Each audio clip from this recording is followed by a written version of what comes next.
Hello guys and welcome back to our next video, that is video number 10 of national income.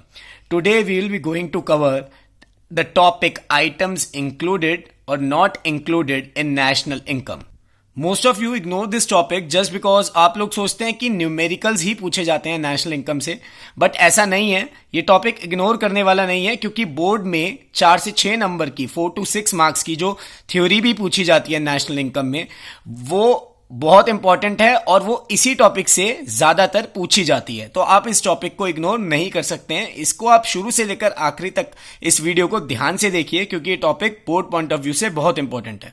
और जिन्होंने national income की previous videos नहीं देखी हैं, I request you आप पहले वो वीडियोस देखें, उसी के बाद इस वीडियो को स्टार्ट करें, वरना इस वीडियो का आपको कुछ भी समझ में नहीं आएगा. ओके, सो इस टॉपिक के अंदर हमारा फर्स्ट है सेकेंड हैंड गुड्स.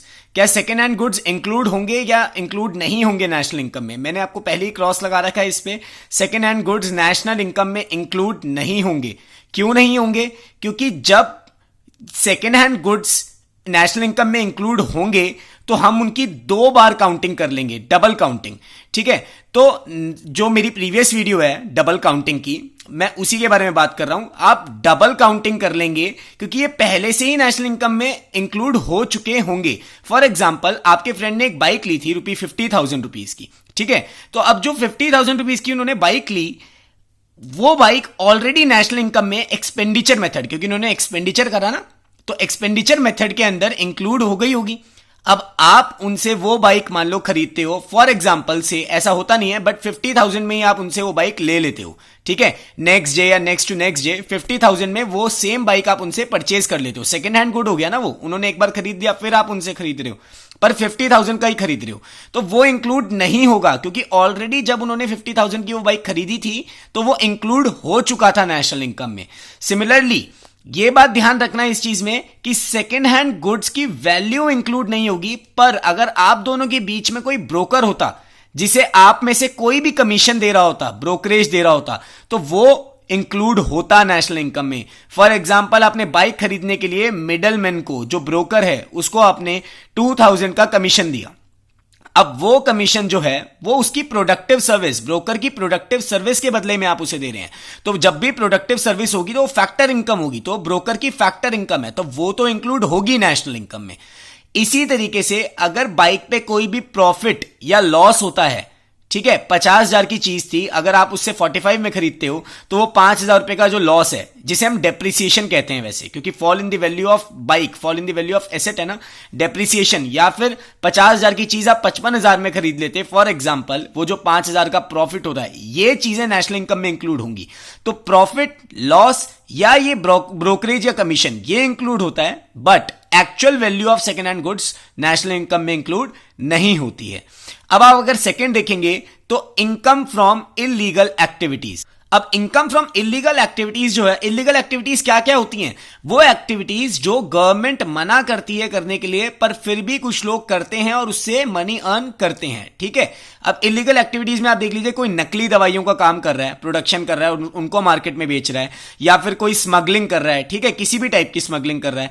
अब ये खुद बताइए आप, इनकम फ्रॉम इलीगल एक्टिविटीज क्या नेशनल इनकम में काउंट होगी? नहीं होगी, क्योंकि आप इलीगल मैं मानता हूं कि इलीगल एक्टिविटीज में भी तो वो प्रोडक्शन तो कर ही रहा है, और जहां प्रोडक्शन है वो प्रोडक्टिव एक्टिविटी है, लेकिन क्या उस प्रोडक्शन की अकाउंटेबिलिटी आप गवर्नमेंट को दे सकते हो कि ये प्रोडक्शन किस चीज की हुई है, क्या आपने बेचा है, कितना आपने कमाया है, आपको परमिशन किसने दी? नहीं दे सकते. तो ये सब हिडन एक्टिविटीज होती हैं, तो ये नेशनल इनकम में इंक्लूड नहीं करेंगे हम. तो इसके आगे हम क्रॉस लगाएंगे. Third, production of goods retained for self consumption. अब जो प्रोड्यूसर है, ऐसा तो नहीं है कि सारे गुड्स बाहर ही बेच देता होगा, हो सकता है कि कुछ गुड्स सेल्फ कंजम्पशन के लिए रख ले. तो अगर उसने कुछ गुड्स सेल्फ कंजम्पशन के लिए रख लिए हैं तो क्या वो नेशनल इनकम में इंक्लूड होगा या नहीं होगा? वो नेशनल इनकम में इंक्लूड बिल्कुल होगा, क्योंकि इसका रीजन ये है कि जो गुड्स उसने सेल्फ कंजम्पशन के लिए रखे हैं वो उसने प्रोड्यूस करे हैं खुद, और उसकी अकाउंटेबिलिटी जो है वो गवर्नमेंट की नजर में भी होगी. ठीक है, तो अब जो गुड्स उसने प्रोड्यूस करे हैं पर मार्केट में नहीं बेचे, पर उनका कुछ ना कुछ प्राइस तो है, उसे ये तो पता है कि मैं इतनी वैल्यू के गुड्स कंज्यूम कर रहा हूं, सेल्फ कंजम्पशन के लिए रख रहा हूं, तो ये नेशनल इनकम में इंक्लूड होगा. ठीक है, similarly production of services for self consumption. अब ये इंक्लूड होगा या नहीं होगा, सोचो, ये काफी इंपॉर्टेंट है। Production of services for self consumption, services produce करी गई हैं सेल्फ कंज्यूम करने के लिए। कौन कौन सी सर्विसेज ऐसी होती हैं? आप लोग घर में देखते होंगे कि जो मदर हैं आपके, वो हाउस होल्ड वर्क करते हैं, हाउसवाइफ हैं, ठीक है। तो और गार्डनिंग सर्विसेज होती हैं, ठीक है, खुद आप गार्डन मेंटेन कर रहे हैं, उसमें आप पौधों को पानी दे रहे हैं। क्या आप इन सब सर्विसेज के लिए नेशनल इनकम को छेड़ेंगे या उसमें आप इसको काउंट करेंगे? बिल्कुल नहीं करेंगे। उसका रीजन ये है कि इन सर्विसेज की मार्केट वैल्यू नहीं है। जो आप गार्डन में खुद आप गार्डन की केयर टेकिंग कर रहे हैं, क्या उसकी कोई वैल्यू है? या फिर जो आपकी मदर आपका पूरा हाउस होल्ड संभाल रही है, क्या उसकी कोई मार्केट वैल्यू है? नहीं। हम इन चीजों का प्राइस नहीं लगा सकते हैं, इसलिए इन सर्विसेज को हम नेशनल इनकम में इंक्लूड नहीं करते हैं। लास्ट, अभी और भी है आगे, पर इस वाले उसका लास्ट है इस टॉपिक में, imputed rent of owner occupied houses. अब इसका मतलब यह है कि ओनर जिस घर में खुद रह रहा है उसका इंप्यूटेड रेंट होता है। इंप्यूटेड रेंट का मतलब होता है आप लोग अपने घर में रह रहे हो, ठीक है, आप उस घर को ओन करते हो, पर अगर आप उस घर को रेंट पे देते तो आप कुछ इनकम कमाते, तो उसे कहते हैं हम इंप्यूटेड रेंट, कि आप दे नहीं रहे, आप रेंट पे दे नहीं रहे घर को, पर अगर आप इसको रेंट पे देते तो फॉर एग्जांपल आपको 20,000 रुपीज पर मंथ का रेंट मिलता। गवर्नमेंट कहती है कि आप अपने घर में खुद रह रहे हो, पर ये एक इनकम का सोर्स है। हाउस जो होता है वो इनकम प्रोड्यूस करने का एक सोर्स बन सकता है। तो imputed rent of owner occupied houses include करा जाएगा नेशनल इनकम में, क्योंकि जो हाउस है वो एक सर्विस प्रोड्यूस कर सकता है जिससे नेशनल इनकम जनरेट होती है, जिसे हम कहते हैं इंप्यूटेड रेंट। तो इसलिए imputed rent of owner occupied houses will be included in national income. अब देखो, इनकम अराइजिंग फ्रॉम सेल या purchase of financial assets like shares, bonds etcetera, क्या ये इंक्लूड होगा या ये इंक्लूड नहीं होगा? ये बिल्कुल इंक्लूड नहीं होगा। रीजन बीइंग, जब भी आप सेल या परचेज करते हैं फाइनेंशियल एसेट्स की, शेयर्स, बॉन्ड्स एक्सेट्रा, तो कोई गुड्स और सर्विसेज प्रोड्यूस नहीं हो रहे, कोई प्रोडक्टिव एक्टिविटी नहीं है ये। इसमें सिर्फ मेयर ट्रांसफर ऑफ ओनरशिप होता है, ठीक है, मेयर ट्रांसफर ऑफ ओनरशिप। तो ये नेशनल इनकम में इंक्लूड नहीं होगा। बट सिमिलरली, जैसे कि हमने सेकेंड हैंड गुड्स में पढ़ा था, अगर इनकी सेल या परचेज में कोई ब्रोकरेज, कोई कमीशन या फिर कोई प्रॉफिट या लॉस हो रहा है तो वो इंक्लूड होगा नेशनल इनकम में। मैं रिपीट कर देता हूं, अगर कोई सेल या परचेज में ब्रोकरेज है, एक पर्सन सेल कर रहा है, एक पर्सन खरीद रहा है, बीच में जो है वो ब्रोकर है, वो कमीशन ले रहा है दोनों से, तो ये अपनी प्रोडक्टिव सर्विस ब्रोकर प्रोवाइड कर रहा है, ये नेशनल इनकम में इंक्लूड होगा। या फिर जो सेल कर रहा है, उसने खरीदे तो थे ये 5,000 के, पर वो बेच रहा है 4,000 के, ठीक है, तो यहां उसको 1,000 रुपए का नुकसान हो रहा है, तो ये भी नेशनल इनकम से हटाया जाएगा। अगर प्रॉफिट हो रहा है तो नेशनल इनकम में जोड़ा जाएगा, ठीक है। तो ये सब चीजें आपको ध्यान रखनी है कि उनकी कोर वैल्यू नहीं नेशनल इनकम में इंक्लूड होगी, पर कोई ब्रोकरेज लॉस या प्रॉफिट होगा तो हम उसे ट्रीट करेंगे नेशनल इनकम में।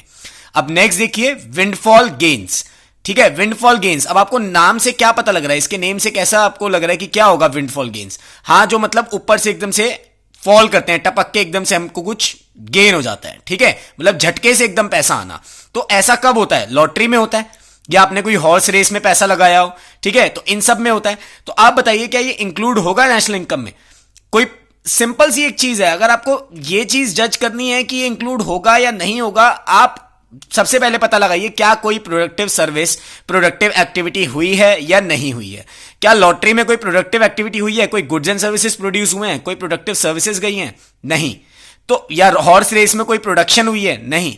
तो ऐसी जगहों से जब पैसा आता है तो वो नेशनल इनकम में इंक्लूड नहीं होता, क्योंकि यहां पर कोई प्रोडक्टिव सर्विसेज नहीं है। बस एकदम से आपके पास इतना पैसा आ गया जो प्रोडक्शन से नहीं आया है, आपको आपके पास सिर्फ किसी ना किसी रीजन से, लॉटरी से, विनिंग से आया है, ठीक है। कोई गेन ऐसा हुआ है जो कि आपको होना नहीं था पर एकदम झटके से हो गया है, ठीक है, लॉटरी, हॉर्स रेस, तो ये सब नेशनल इनकम में इंक्लूड नहीं करे जाएंगे।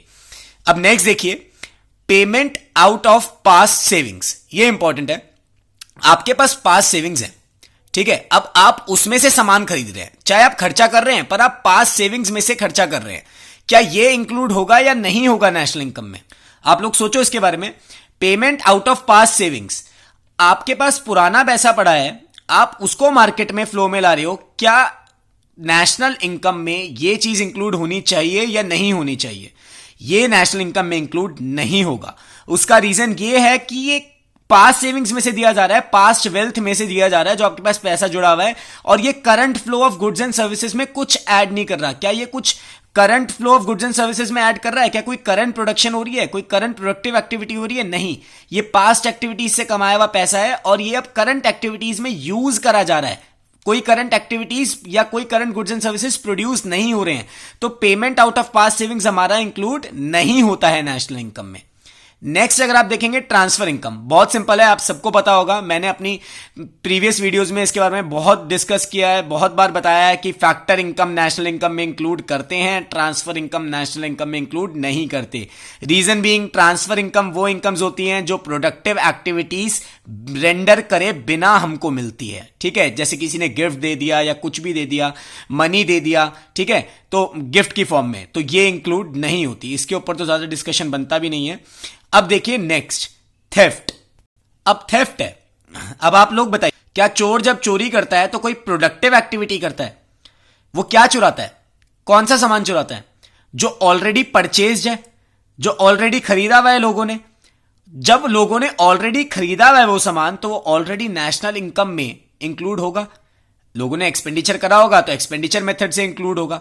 ठीक है, किसी की इनकम हुई होगी, जब लोगों ने सामान खरीदा होगा किसी से, तो उसकी इनकम हुई होगी, तो वो इनकम मेथड से इंक्लूड हो गया होगा। मतलब हर मेथड से, या फिर मैं वैल्यू एडेड मेथड की बात करूं तो वैल्यू एडेड मेथड में भी डबल काउंटिंग नहीं करते। प्रॉब्लम ऑफ डबल काउंटिंग मैंने प्रीवियस वीडियो में आपको समझाया है। ठीक है, तो जो सामान ऑलरेडी इंक्लूडेड है नेशनल इनकम में, क्या चोर अगर वो चोरी करके लेके आता है तो वो उसे ये बताएगा कि मेरी इनकम हुई है, या फिर उसको बेच के जो पैसा कमाएगा क्या वो इंक्लूड होगा नेशनल इनकम में? नहीं, वो नेशनल इनकम में इंक्लूड नहीं होगा। तो थेफ्ट भी नेशनल इनकम में इंक्लूड नहीं करा जाता है। लास्ट, और ये भी एक इंपॉर्टेंट पार्ट है जो आप लोगों को पता है, बस थोड़ा सा आप दिमाग लगाइए, इनडायरेक्ट टैक्स, क्या ये नेशनल इनकम में इंक्लूड होगा? इनडायरेक्ट टैक्स होता क्या है? आपने पढ़ा था net indirect tax, net indirect tax. अब आप लोगों के दिमाग में आ रहा होगा कि मैंने फॉर्मुलाज में कई बार यूज करा है तो ये इंक्लूड होता है, पर आप जरा ध्यान से देखिए इनडायरेक्ट टैक्स होता क्या है। मैं बोलता हूं नेट इनडायरेक्ट टैक्स, ये होता है एनआईटी। आपको नेशनल इनकम में इसको एनएनपीएफसी इसमें इंक्लूड करना है। तो आप बताइए, क्या फैक्टर कॉस्ट में एनआईटी इंक्लूड होता है? नहीं होता है, क्योंकि मार्केट प्राइस और फैक्टर कॉस्ट, इन दोनों के बीच में जो होता है वो होता है एनआईटी। आपको रहना है फैक्टर कॉस्ट पे, आपको मार्केट प्राइस पे जाना ही नहीं। जब आप फैक्टर कॉस्ट से मार्केट प्राइस पर जाते हैं तब आपको ऐड करना पड़ता है एनआईटी को। मैं दोबारा रिपीट कर देता हूं, जब आप फैक्टर कॉस्ट से एमपी पे जाते हैं, मार्केट प्राइस पे जाते हैं, तब आप ऐड करते हैं एनआईटी को। लेकिन हमें तो एमपी पे जाना ही नहीं, हमें तो एनएनपीएफसी यही होती, sorry I am sorry, NNP नहीं, हाँ एनएनपी, सॉरी एनएनपीएफसी, ठीक तो है। देखो नेशनल इनकम, ये होती है हमारी नेशनल इनकम। ठीक है, अब एनएनपीएफसी नेशनल इनकम है, मेरे को एफसी पे ही रहना है, तो इनडायरेक्ट टैक्स क्या होता है? एनआईटी।